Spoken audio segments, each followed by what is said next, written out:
Chapter 22. Gregor turned the sword at the last second, driving it instead into the stone wall of the cave with such force that the blade snapped off near the hilt and clattered to the floor.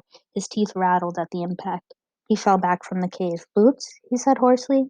But he knew it wasn't Boots' voice. There had just been something in it that was so like how Boots had sounded when she was upset.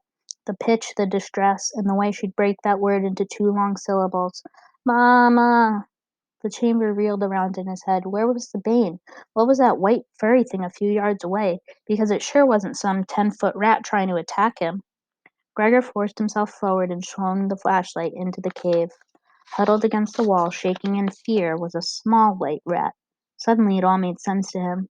Why almost nothing was known about the Bane, why it had not taken over the kingdom, Rat Kingdom, why it had not attacked him. It was only a baby. Still, it was the Bane. He was supposed to drain its light. His blade had broken off, leaving a jagged, dagger-like weapon in his hand. It would be so easy to kill the creature in front of him, but... Mama. It sounded just like Boots. Oh geez, Gregor said, and tossed aside what remained of his sword. He knelt down and reached his hand to pat the thing. "It's okay. You're okay, baby." The rat shuddered in terror and pressed its back against the wall, wailing its head off. "Mama, Mama!" "Shh, it's okay, I'm not gonna hurt you," Gregor said soothingly. "Aries!" He shouldn't have shouted. He scared it again, and now it was sobbing. Aries scampered out of the last curve and wobbled into the chamber. "What is it? Where's the Bane?" "In here," Gregor said, gesturing to the cave. "And we've got a problem." "What? What?" Aries had come in ready to fight to the death, and now he was completely disoriented. "What's the problem?" "This is the problem," said Gregor. He leaned down and scooped up the baby rat in his arms. It weighed about as much as a full-grown cocker spaniel. One day it probably would be 10 feet tall, but today he could pick it up and rock it. He turned to show Aries. "What's that? That's not the Bane." "Actually, I think it is. Or at least, it's a baby Bane," said Gregor. "I do not believe it. This is some decoy, some trick of the Gnawers to lure us into a trap so they may destroy us." "I don't think so. I mean, look at its coat. How many white rats have you ever seen?" asked Gregor. "None, save this," said Aries. "But perhaps it's not a rat. Perhaps it's a mouse that they have captured and used to deceive us. I've seen white mice." Gregor examined the baby, but he was no rodent expert. He held it up for Aries to inspect. "You take a look. Is it a mouse?" "No, it is most definitely a gnawer," said Aries. "So you think there are two white rats?" said Gregor. "Yes. No, I don't know. Two white rats at one time? It's highly improbable. It must be the Bane." "Oh, Overlander, what are you going to do with it?" said Aries. "Well, I can't kill it, can I? It's just a baby." "Aha! I doubt that argument will hold much water in Regalia," said Aries. Gregor had never seen him off balance. The bat was fluttering around the chamber, so agitated that he bumped into a wall. "Hey, you bumped into something," said Gregor. "The bat's never bumped into anything." "Can you blame me? We are. Do you have any idea what you hold in your arms?" said Aries. "The Bane, I guess," said Gregor. "Yes, yes, the Bane, the scourge of the Underland, the creature who may well cause the extinction of flyers, humans, and countless others. What we do at this moment determines the fate of all who call the Underland home," said Aries. "What am I supposed to do, Aries? Run my sword through its head? Look at the thing." The Bane wiggled out of his arms and ran for the tunnel. "Hey, wait a minute! Hold on, you!" Gregor chased the baby rat through the corkscrew curves and out of the tunnel. What he saw made his whole heart ache. The little white rat was trying to curl up in the curve of Goldshard's neck. "Mama," it whimpered, "Mama." Getting no response, it pawed frantically at the dead rat's face. "Mama." He heard the rustle of Aries' wings behind him. So that's it. She was its mom. And when she said "don't" to me, Gregor had to stop for a minute.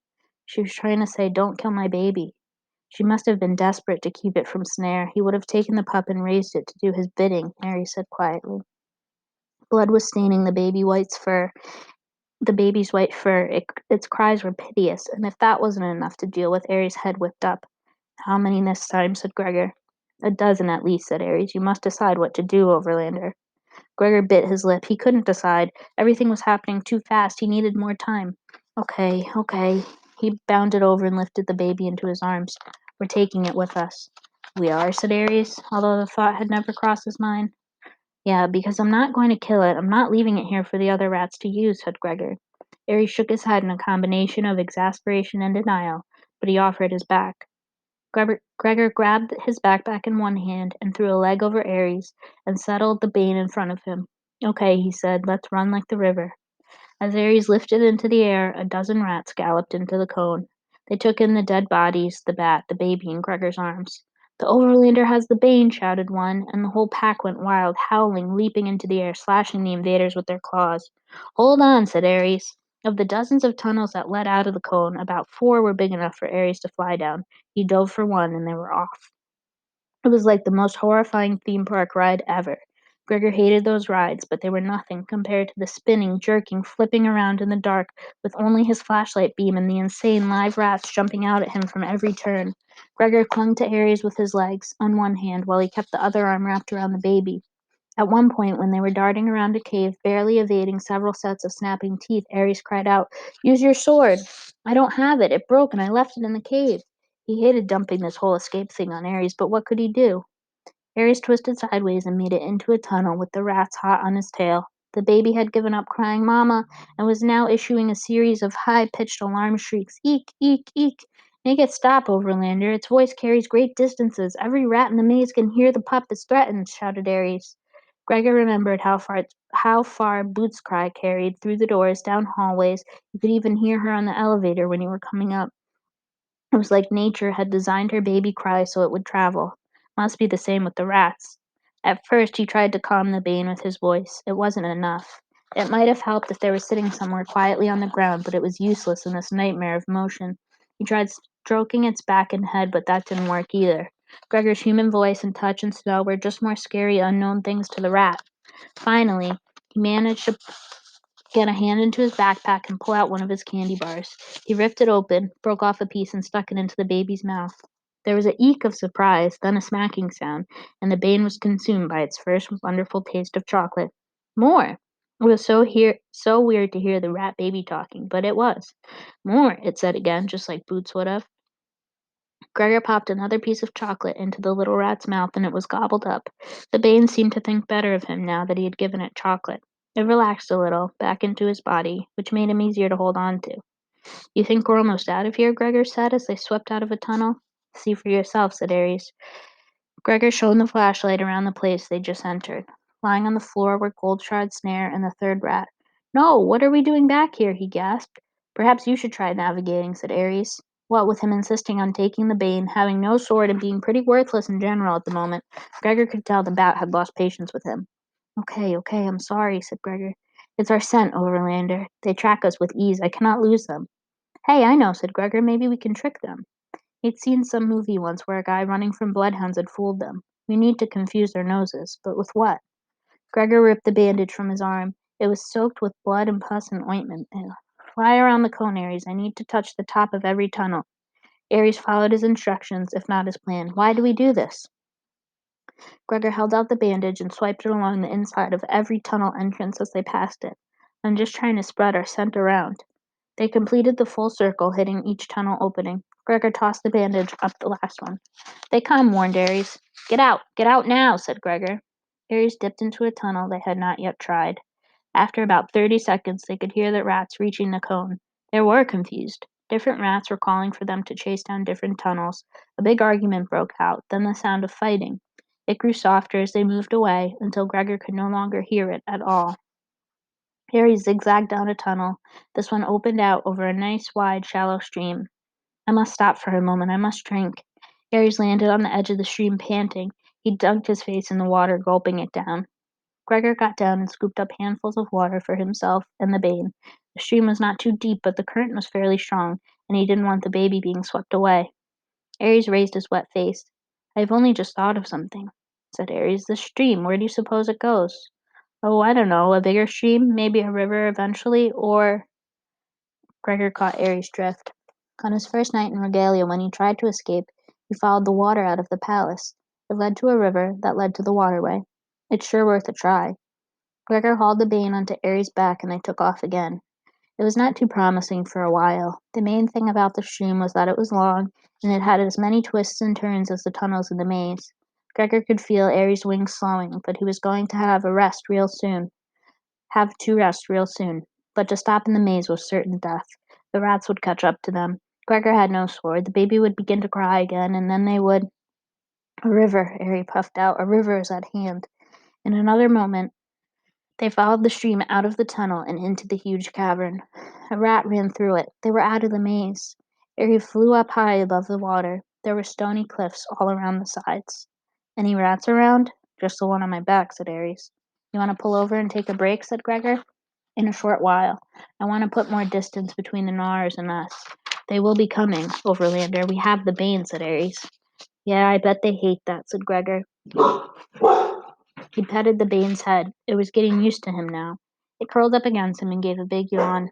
"You've had a pretty big day, huh, little guy?" It didn't take long for it to fall asleep.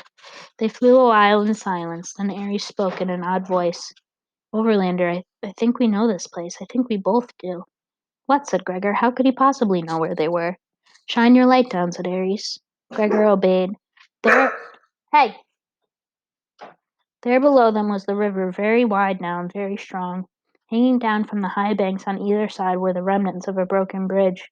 "Oh," said Gregor, and the memory of that day flashed before his eyes, running across the bridge, trying to go back for Boots, Rip Red carrying him by his backpack, and the bridge swung dizzyingly below, being smacked to the ground by Rip Red's tail while the rat and Luxa and Henry and Gox had hacked away at the ropes that held the bridge, and the pack of rats catching up to the cockroaches and his baby sister, and it was the place where Tick had died.